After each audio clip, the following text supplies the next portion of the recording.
In 1909, a physicist performed an experiment so simple it could fit on a kitchen table: a light source, a card with two tiny slits, a photographic plate.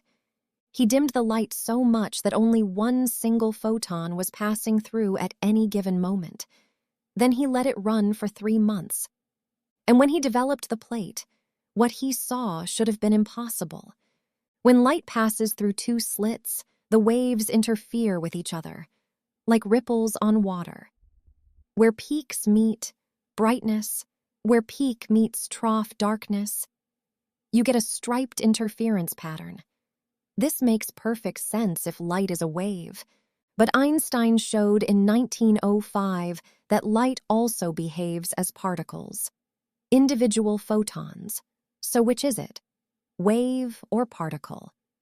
The double-slit experiment gives an answer that still disturbs physicists today. After 3 months, the photographic plate showed an interference pattern.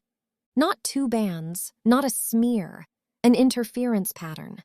But there was only ever one photon in the apparatus at a time, a single particle, alone, with nothing to interfere with. And yet, it interfered with itself. How?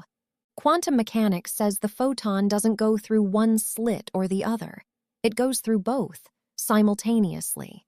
As a wave of probability, it exists in multiple states at once, passing through both slits, interfering with itself. Physicists tried to catch it. They placed detectors at the slits to see which one the photon actually used. The moment they did, the interference pattern vanished. The simple act of measuring, of gaining information about the photon's path, changed the outcome entirely. Observed, it behaved like a particle. Unobserved, like a wave. The universe behaves differently when it is being watched. This has been repeated thousands of times. With photons, with electrons, with entire atoms, with molecules containing hundreds of atoms. Every single time, the same result. Richard Feynman said the double-slit experiment contains the only mystery of quantum mechanics. Understand it, and you understand everything strange about the quantum world.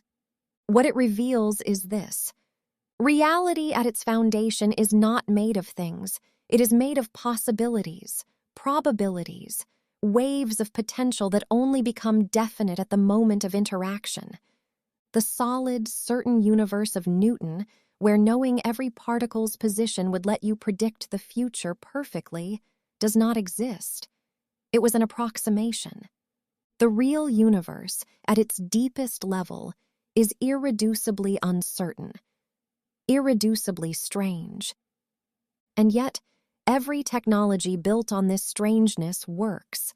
Lasers, semiconductors, MRI machines, every transistor and every device you have ever used runs on quantum mechanics.